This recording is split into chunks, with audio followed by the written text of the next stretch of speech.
Let's open up the Black Series 6-inch scale figure of Kit Fisto from Revenge of the Sith. Villa Varykino. If it's Star Wars, we collect it. Hello there, thanks for visiting Villa Varykino. I'm so excited to actually have one of the Revenge of the Sith 20th anniversary commemorative packaging figures available to open. I didn't even think we'd get these here in New Zealand at all. Outside of the original trilogy anniversary collections, most of them have never even been available in New Zealand. We had a few stockists offering episode 1, but we never found the Power of the Force 2 and Clone Wars Micro Series anniversary packaging here in New Zealand. So when Hasbro announced the awesome Revenge of the Sith anniversary packaging, I didn't really think that we would ever see these in New Zealand, but thankfully just this week a New Zealand online retailer had a small shipment of 3 figures from the range: Count Dooku, Kit Fisto, and R2-D2. I picked up one of each, of course, but I was able to grab a second one of Kit Fisto, which I have available here to open, and I'm so excited. Thank you so much for hanging out with me today. Coming up really soon, I'll take a closer look at Kit Fisto out of the packaging. We'll go over all of the details, but first let's take a quick look at the packaging. The packaging for the Black Series Revenge of the Sith 20th Anniversary Collection is of course heavily inspired by the original packaging design for the 3.75-inch action figure line from 2005. I love the unique backing card shape with the domed plastic bubble.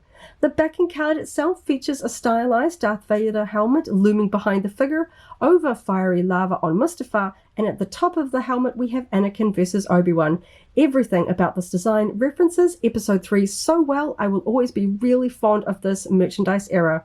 The scale of the Black Series backing card is not a true scaled up version. It's slightly smaller in relation to the figure inside, which is true of all of the anniversary carded figures. But in translating the 3.75-inch figure packaging for the larger 6-inch Black Series figures, Hasbro has made a few minor changes. The Black Series backing card has a Kenner-style symmetrical hole punch at the top, while the original has a cutout hanger hook. I do prefer the style used for the Black Series better. The most notable difference is the change to the shape of the bubble. It is much more rounder for the Black Series packaging compared to the more pointed peak for the original version, which does follow the lines of the Darth Vader helmet artwork quite nicely, but it does cover up the Anakin versus Obi-Wan artwork more, which is perhaps why Hasbro has changed that slightly here, to show the design a little bit better for the Black Series version. At the lower end of the bubble, we still have a raised Star Wars logo shape, as seen on the original, that has a Star Wars logo cardboard insert that fits neatly inside. On the left-hand side of the insert we have the character name, but the corner for the Black Series is a little sharper compared to the rounder corner of the original. Behind the logo insert, once again, there's a secondary cardboard insert featuring a promotional image of the character. This cardboard insert spans side to side, but on the Black Series version we have a yellow banner, whereas on the original it was an orange banner. A few minor differences aside, this is a really fun nostalgic reproduction of that iconic original Episode 3 action figure packaging. Inside the clear plastic bubble we can see that we have one Black Series 6-inch scale figure of Kit Fisto from Episode 3 and one green ignited lightsaber accessory. Moving on to the back of the backing card, which is also heavily inspired by the original 2005 action figure packaging. We have a promotional photo here of Kit Fisto from Episode 3 alongside the Star Wars Revenge of the Sith logo. We have a yellow banner for the character name Kit Fisto, and just beneath it, instead of the lineup of action figures from the same collection, we have a black panel with a short blurb. Celebrate the 20th anniversary of Star Wars Revenge of the Sith with figures from the Black Series, featuring commemorative packaging, and that blurb is repeated in a few different languages. I do really miss seeing the lineup of other figures here because we do get a big wall of text instead, but at least we do have a very nice professional toy photo of the actual Black Series 6-inch figure of Kit Fisto. Now this back panel is unfortunately cut off compared to the original design because we have this text here, warning, copyright, all of that necessary toy text there. But of course we don't have that lineup of other toys here that is being cut off. It's just more black text, so it is less impactful, I guess. I was very fortunate in that I was able to pick up 2 of this fantastic Episode 3 Kit Fisto figure. I love the packaging, so I definitely wanted to keep one carded for my display. So I was able to see both of them side by side and decide which one I was going to open open. This one here, the cardboard insert, is a little bit buckled away from the front of the plastic, but otherwise it looks quite nice. Now on this one, I noticed that the plastic for the bubble is offset compared to the backing card. It is shifted to the left. You can especially see Kit Fisto is aligned to the left of the center lines, particularly of the Darth Vader backing card there.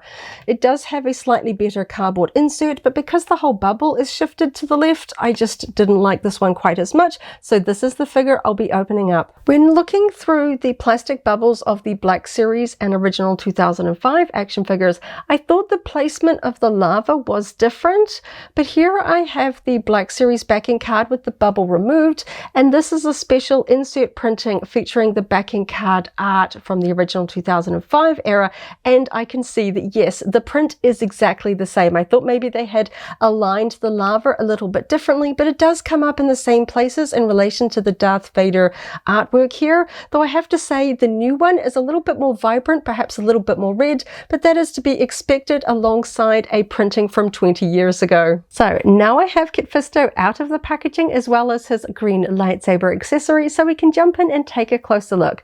Now this particular Kit Fisto figure is a reissue of an earlier released figure. Sadly, I don't have that one to do a direct comparison, but I do have a figure on hand to compare to. Padawan Obi-Wan Kenobi from The Phantom Menace. Now, of course, this seems like an odd one to compare side by side, but when you take a closer look, these are in fact pretty much the same figure from the neck down, with the exception of paint apps and the hands. So, of course, where it is appropriate, I don't mind Hasbro reusing parts if it cuts down on production costs and time. Things like Jedi robes, Imperial officer outfits, they are very, very similar, but I do know of some specific differences that make the reusing of Obi-Wan's costume for Kit Fisto inaccurate. So I'm just going to put Obi-Wan here down in the background. Let's go over the specific details. This is an episode 3 branded figure of Kit Fisto, so I'm going to be comparing his tunic details to what we can see on screen. So he does wear a prequel era Jedi tunic in a dark brown color. Tick, that is accurate here. He has the tunic and tabards as we see here in the dark brown, but he then has a dark brown under tunic. So this cross collar here should be a dark brown, and then because I think it would possibly help disguise where the prosthetic alien parts would stop, there is a very high collar grey undershirt that Kit Fisto wears in episode 3, worn quite high up against the neck. That is not here because Obi-Wan doesn't wear it. So we should have a brown tunic here, dark undershirt, grey collared shirt. So that's inaccurate. The sleeves, pretty much the same, nothing to really critique there. The belt is different. He does wear a brown belt, but of course he does have a different little belt buckle. We can see that this one here is the same as Obi-Wan's. The sculpting is the same. They have just painted it differently. When it comes to Kit Fisto's Jedi belt buckle, it's kind of more of a squarish silver flat shape, not rectangular like Obi-Wan. So they've kind of just painted a little bit of a square silver shape here that doesn't really match up completely to the sculpting. It doesn't look odd, but it isn't quite accurate because Kit Fisto's buckle is just a little bit bigger. In terms of the clip here, that's pretty much in the correct position, but we have pouches and food capsules on the belt. Now the assortment and placement of these is inaccurate. He doesn't have these food capsules here. They are more on the left side, and the pouches are in different places. So perhaps maybe on this day he's assembled his belt slightly differently, but if we're taking this as an accurate representation of his appearance, those little details are not quite in the right place. The lower half of the tunic is accurate. He has tabards that hang down the front, and best as I could tell, because he does wear a robe in episode 3, the tabards don't continue beyond the belt here in the back. You can kind of see the tabards kind of coming down here to join in the back, and then they stop at the belt. They don't continue down like on some Jedi tunics. Best I can tell, his do not continue past the belt, so this part is accurate.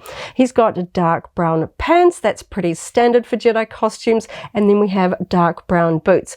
He does have ankle straps, but he does not have the 3 straps at the top of the boots like Obi-Wan does. They should be plain and straight. So that is unfortunately accurate. I do have to point out that I don't know these costume details by heart. I haven't made the costume, I haven't studied it, so I did have to look these details up in reference images, but then we know that Hasbro has got the time to really sculpt these details, even if we don't immediately recognize them as being inaccurate. A simple search online would reveal that these are inaccurate, and we want that to be not the case. We want these to be accurate representations. In terms of just paint apps that are missing, you might be able to see we've got a glaring omission here. We've got these sculpted leather bands on his Nortolan head tails here, but they are unpainted.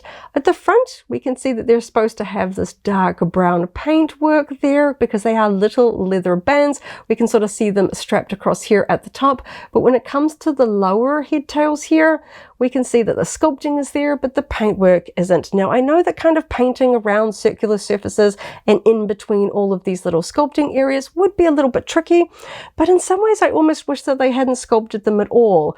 Because they're there and unpainted, it's kind of drawing my attention to the fact that they're not painted. If they were simply flat head tails with no bands, I don't know. I know that's a sort of a personal preference thing. I know that I want the sculpting to be accurate, but somehow the fact that they're not painted is drawing attention to it. If they were just straight, maybe that would be less annoying.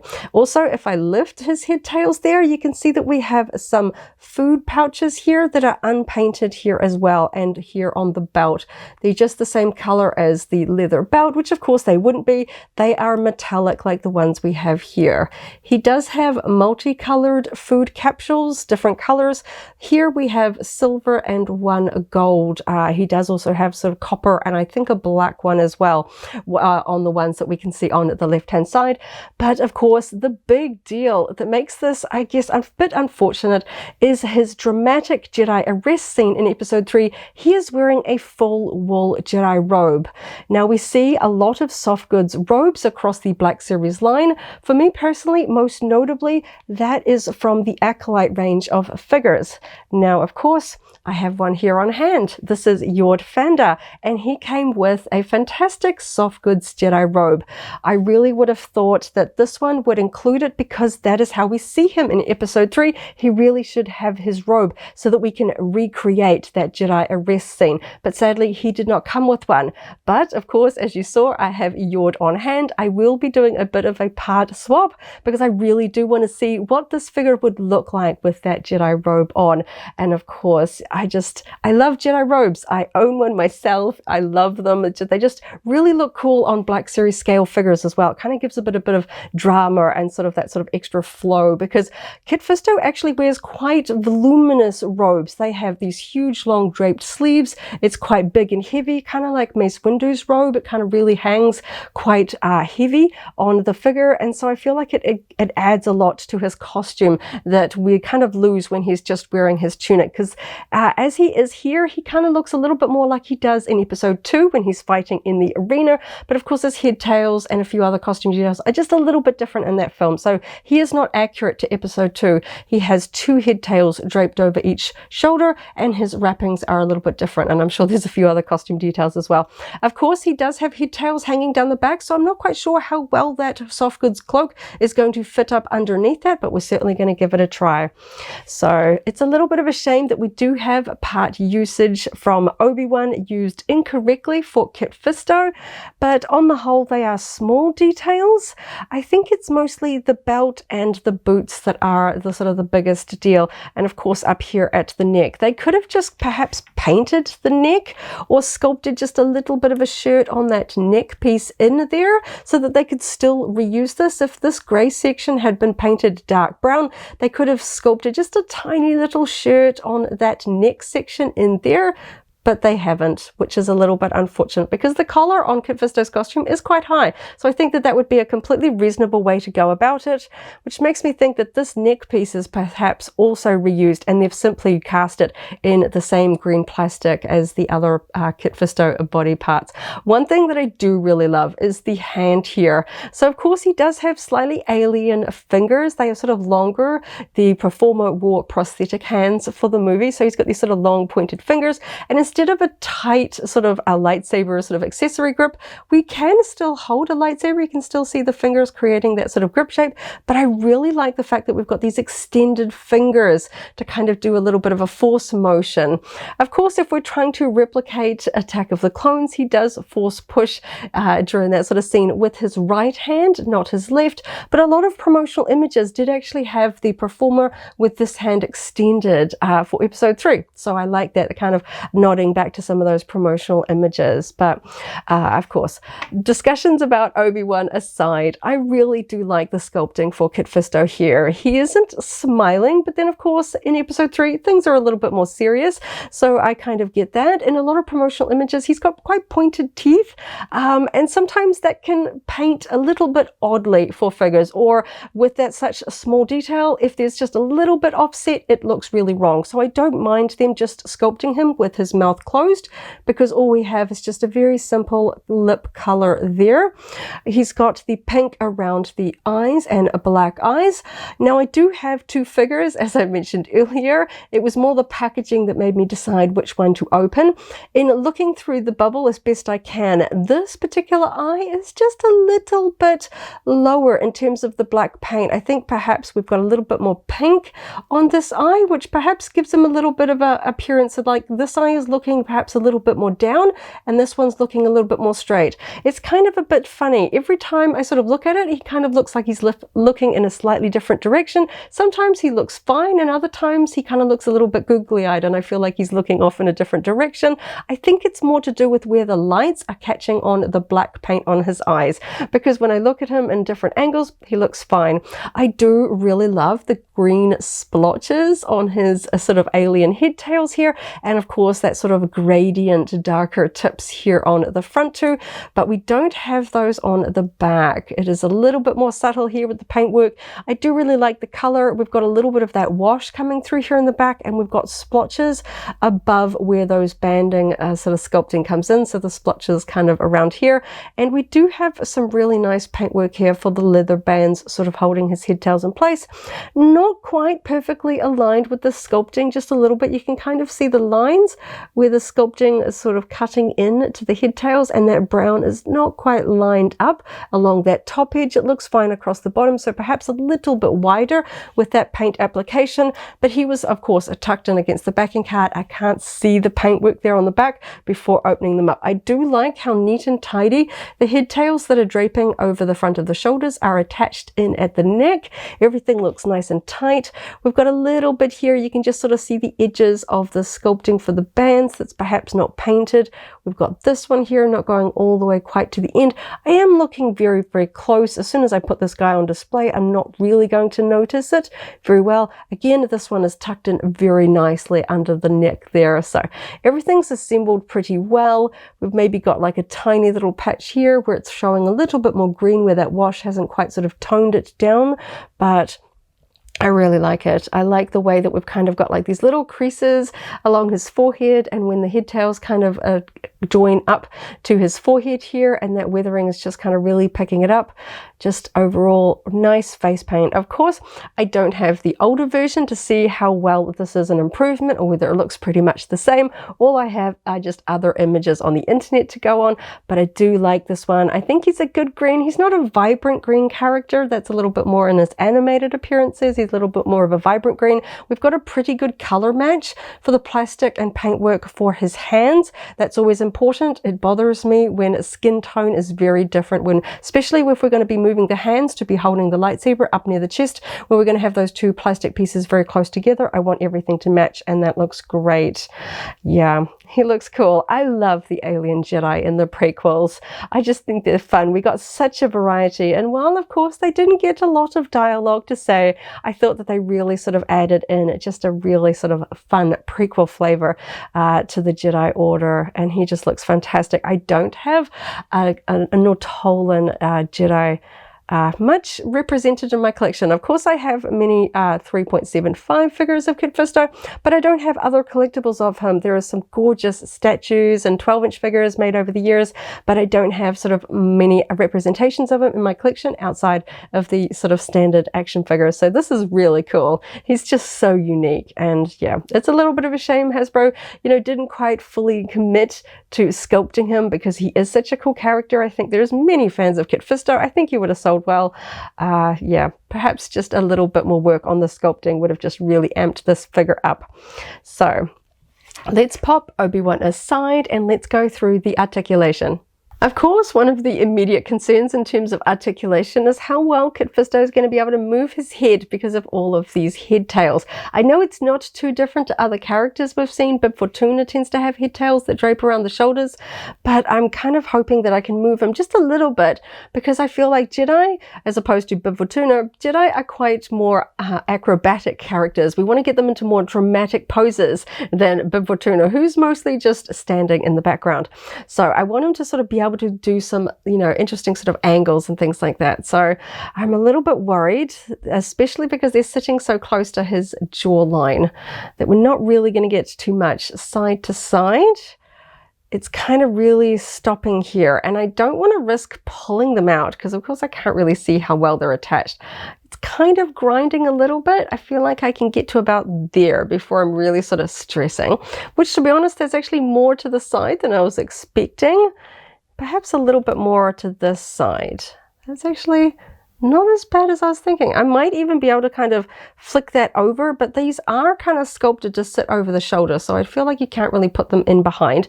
But yes, this one, I feel like I can turn his head quite a bit more to the side, which is quite nice.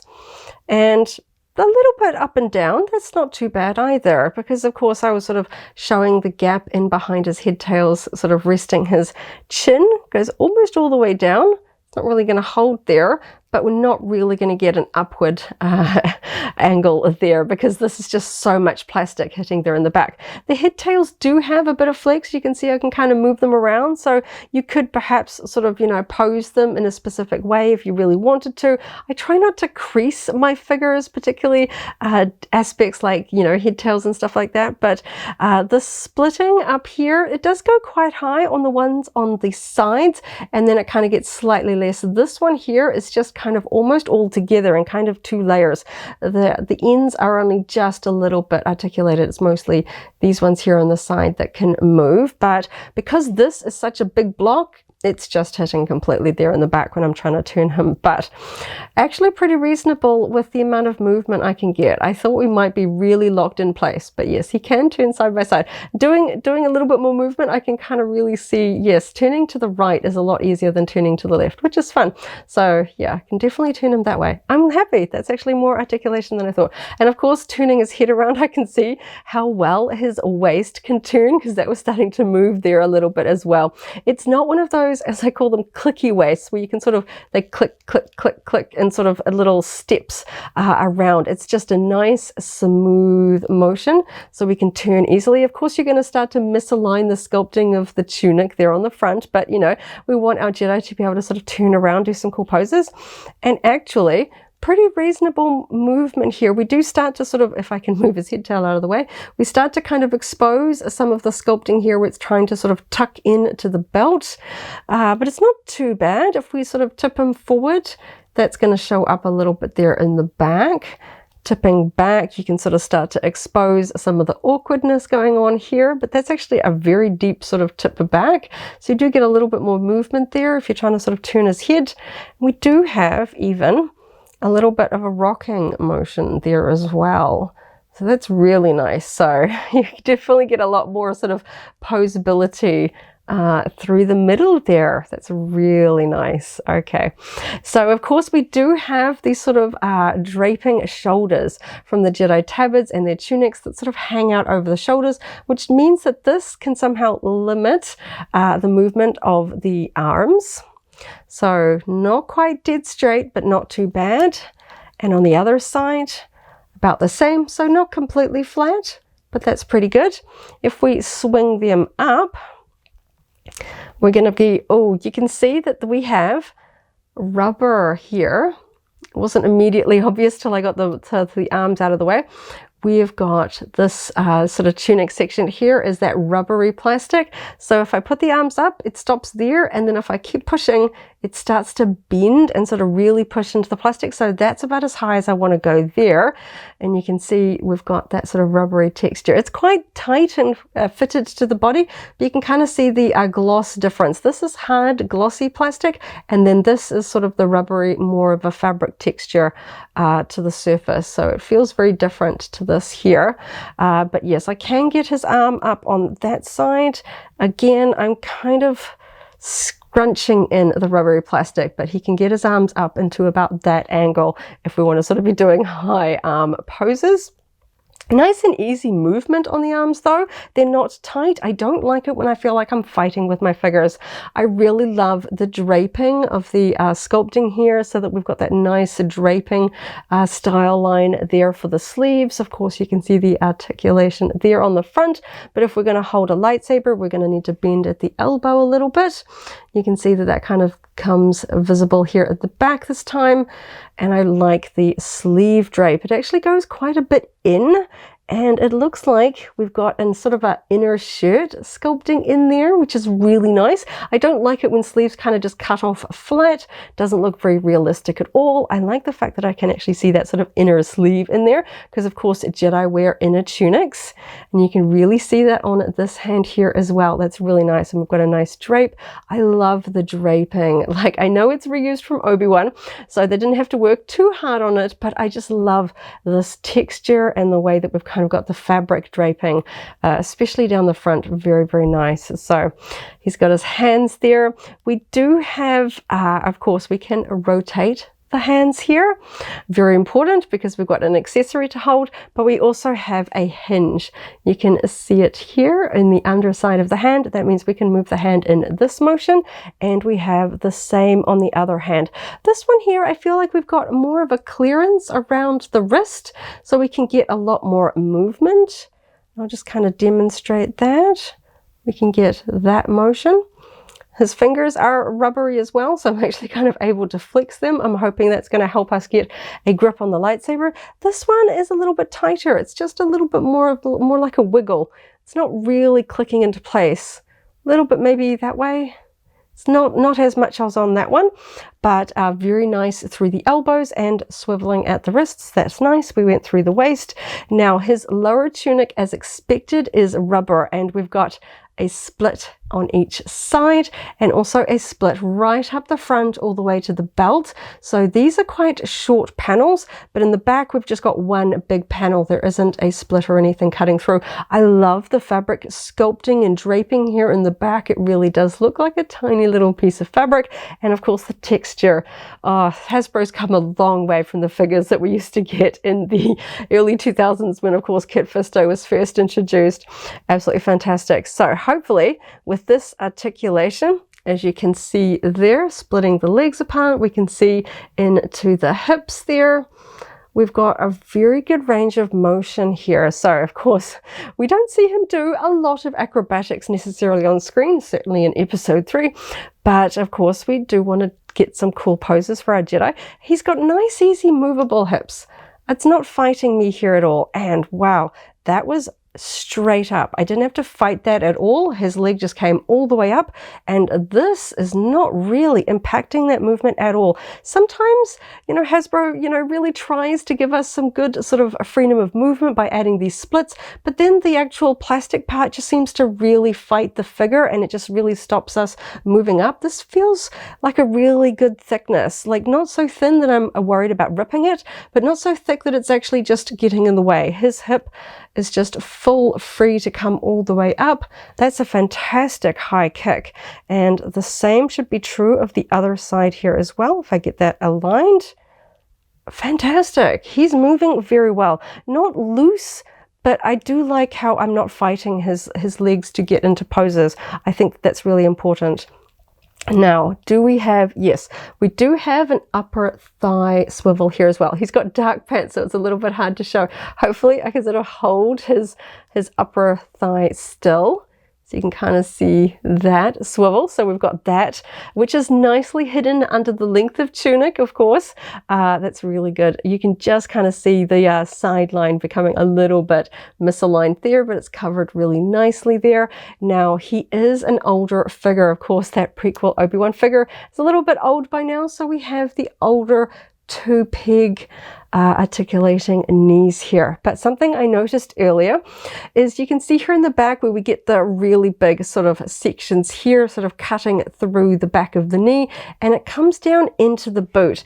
If I quickly grab Obi-Wan, you can see that, of course, they've had to color match the legs here, and that pale color cuts all the way down through the top of the boots, and they haven't painted this section brown to kind of hide that, so it should be painted brown to this line to sort of match where the top of the boots are, and they've just let that white plastic section come all the way down. They do have the brown peg here and the pale cream one here to match. When I look at Fisto, they have painted that section there the same color as the boot, so we're getting this nice painted line. This is dark brown and a different dark brown, so I don't even think it would have been quite as contrasting as it is on poor Obi-Wan over here. But they have actually gone to that just a little bit of extra effort and painted this section to kind of match the boots. So we do just get a nice line here on the boots. And of course, dark brown, everything's kind of blending in here. So while I do prefer the modern articulation style where we don't have these pegs, it's just a little bit cleaner. It doesn't bother me quite as much here because I feel like it's not really interrupting the sculpting. I know I often say that I do prefer to sway on the side of sculpting over articulation, but I don't speak for every collector.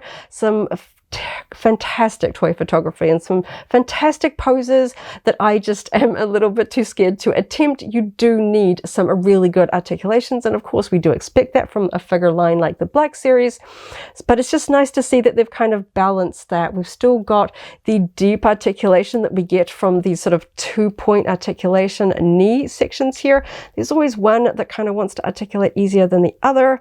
I don't want to break a knee on my new figure. There we go. Little bit of encouragement. We can get that leg completely bent around. So you can see he's able to get his heel all the way up to his belt for that really deep articulation. It does start to look a little bit clunky when viewed from other angles. You can really start to see all the pegs and everything like that. But of course, if we want to do some kneeling poses, jumping, whatever you want, it's a really fantastic level of articulation. And then of course, once he's all standing up straight, we just have this sort of line at the knee, which doesn't actually cut through much in the way of detail and sculpting. So I think it's fine for this figure. I'm not the biggest fan of this style of articulation, but for this figure, I don't mind it, which I think is quite cool. I do have to say the gloss plastic used for the boots is perhaps catching my eye a little bit. I generally like, if it's leather on the original costume, I like it to have a little bit more of a closer to leather finish. These look like very glossy, kind of like patent leather boots. I generally think of Jedi boots as having a little bit more of a matte, softer finish. These are very glossy. Perhaps he polished them all up to go visit Palpatine. I'm not sure. But yeah, we've got the fantastic ankles. They have a lot of movement on them. You can see that I can completely roll the ankle around. So let's test out. We can get that far forward. Oh, that's a very deep point there in the ankle. Very nice. So lots of adjustability there, because, you know, sometimes, particularly because he's a little bit top heavy, we've got all of this plastic around his head and around the upper sort of back here. You want just those little adjustment points in the feet to make sure he's standing up steady and isn't going to come crashing down once you get him on display and losing a lightsaber accessory. So I've been bending him all which way and he's still standing up pretty steady, which is good, because I was a little bit worried because he does feel very heavy, particularly up there at the head, but I'm very happy with that movement. Some really great articulating points. I was really happy to see that this tunic is just so flexible. Generally speaking, I've found quite a few figures that they do really try to, you know, give us that movement there, but it's just so thick, it just doesn't get out of the way when I'm trying to move the legs, particularly at the hips, and this one does, which is just fantastic. Really, really cool. Okay, let's see if we can get his lightsaber into his hands and check out that. So, of course, as a Jedi, Kit Fisto comes with one lightsaber accessory. Unlike the smaller vintage collection 3.75-inch action figures, we don't have an unlit hilt accessory and a lit blade. Instead, we have this, which is comprised of two components. If we want to display the unlit hilt on the belt, we can simply pop off the blade. You can see that we have a small peg there, and then you can attach the hilt to the belt. And if you want them to hold it, you just simply snap it back in. I mentioned hanging it off the belt, but as you will notice if I'm taking a closer look, this one doesn't have a hanger peg. Looking at Kit Fisto's belt, moving his arms out of the way, he does have one of those prequel era clips on his belt with a small peg attachment hole there, because of course Obi-Wan does have that. And taking a closer look at Padawan Obi-Wan's lightsaber, you can see that we have a silver attachment peg here. So when I remove the blade, I can plug that into his belt and he can have his lightsaber hanging on his belt. But Kit Fisto's doesn't have one. And also, if you notice, this hilt has a lot of black on it. This is inaccurate to Kit Fisto's lightsaber. To be honest, I'm not sure whose lightsaber this is, because I am assuming Hasbro has simply reused one from another character. I'm not quite sure why they have painted this section black, because if they left this lightsaber pretty much all silver, making it easier for themselves with, you know, not even having to use more than two colors here, we've got a red dot down here. So if it was trying to be Kit Fisto's, just leaving it all silver and putting that one little red dot would probably be enough, because he has a silver emitter that has all of these sort of rings. It would have been an okay approximation, but because they've put this black on it, it makes it very much inaccurate. In fact, the cardboard insert inside the bubble clearly shows Kit Fisto's lightsaber as being a silver, and I don't like it when you can clearly see an error between the packaging itself and the figure inside. So this is inaccurate, and I can't hang it on his belt unless I guess go permanent and use glue of some sort, but I don't want to do that. We don't have any large kind of sticking out little boxes or other details, so hopefully he will hold onto this fairly well. It's just a pretty nice cylinder shape there. We've got just a few raised details. The paintwork on it is quite nice. You know, we've got that little red button there that's nicely aligned with the sculpting. There's a lot of detail on it. It's just a shame that it's not actually accurate to this particular version of the character. So let's see how well he's going to hold it. I'm going to put it into his right hand first, just hoping, because he's got slightly flexible fingers, of course his wrist is going to move there a little bit, hoping I can just kind of get that in there. Nice. So nice grip. That wasn't too hard. His fingers do have a bit of flex. Of course, because they can move so much at the wrist, they do tend to want to sort of turn their hands away when I'm trying to get the lightsaber in. But I do want to just see if I could potentially get a two-handed grip. So, of course, he does have these extended fingers, so I don't know that that's necessarily going to work so well for the bottom. But what happens if I try and get his fingers around the top section of the lightsaber for a two-handed grip? I'll just see if I can get this finger around the lightsaber, working with his flexible fingers. I'm hoping this will work. I might try and do this. See if I can get him into a two-handed grip. His fingers are just kind of flexing in the wrong way. I'll just take a moment and see if I can get this grip, because I really want him to hold it in two hands. There, that wasn't too tricky. It just took a little bit of close-up working with his fingers, because they are flexible, but I think that that looks fantastic. Even with his fingers kind of extended, I think that that looks pretty natural, and he can actually get his elbows tight enough to the body. Sometimes that is quite the limiting factor. If you can't get the elbows close together to the body, they can't get the hands together. I'm not putting a stress on this lightsaber at all. His hands came together really nicely, which is just fantastic. So there he is with his lightsaber accessory. He looks fantastic, but I have to say, in terms of his appearance in episode 3, he looks a little underdressed. So, of course, as before, I mentioned that I have a Yord Fandar Black Series figure that I want to take the robe off and borrow for a bit, because I really want to see how it's going to look on my Kit Fisto figure. So let's go ahead and swap robes. So as you can see, I did the robe swap. One thing to note, Yord's forearms are narrow because he has these armor pieces here. So he doesn't have those sort of wide plastic Jedi robe sleeves. So it meant that it was a little bit more of a wiggle to get these sleeves through, these soft goods sleeves here. But overall, it is fantastic. And it wasn't even hard to get that hood tucked in under his head tails. They actually hold everything in place quite nicely. And even the head tails down the front just really hold the open robe in place perfectly. And I think he looks fantastic. Of course, not completely accurate to his big wool robe in episode 3. He has quite big sleeves, and overall there's a lot more volume to his robe. It's a big full robe, much like Mace Windu's in episode 3. But if you just need a little bit of something and not quite game enough to sew something yourself, if you're able to find a Yord for a reasonable price, I think this is a pretty cool look with taking the soft goods robes off Yord and putting them on Kit Fisto to make him a little bit more accurate to how we see him in episode 3. I know we still have those little inconsistencies in the actual sculpting because they are reused Obi-Wan Kenobi pieces, but it does diminish those appearances. I can't really see the bands on the boots. If I pose them right, I can't see the belt buckle there. It's basically the tunic. And I guess if you're really, really brave, you could pop his head off, repaint that tunic, give him a little bit of a collar around the neck, and I think you'd be good to go. I know we really shouldn't have to be editing our not cheap plastic toys to be more accurate. It would be great if Hasbro was actually doing that for us.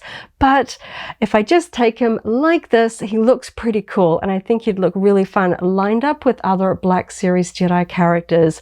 I just have to say, it's just a shame he didn't come with the soft goods robe. I think that just really makes him. The robes were so dramatic in that scene. They were so important, I felt, and for this to be a specifically episode 3 special release of Kit Fisto, he really does need that robe to just really complete him as we see him in that iconic scene. So I think I don't want to, be swapping accessories between figures too much. I am quite particular about making sure I don't mix things up too much, but I just love the way he looks in this cloak so much. So he might be living like this on my display shelf for a while. I think he just looks really cool.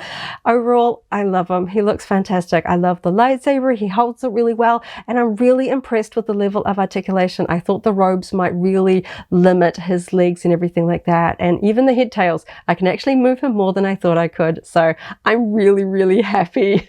I'm really wanting to build out my Black Series collection, especially for episode 3 with the 20th anniversary this year, and this is really fun.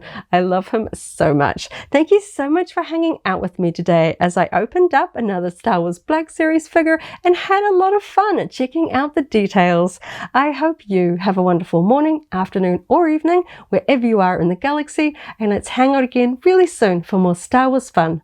May the Force be with you. If you're a Black Series fan, I've also unboxed the archive Padawan Obi-Wan Kenobi figure. That video is linked here in case you haven't already seen it, as well as a whole Black Series unboxing playlist. This is the way.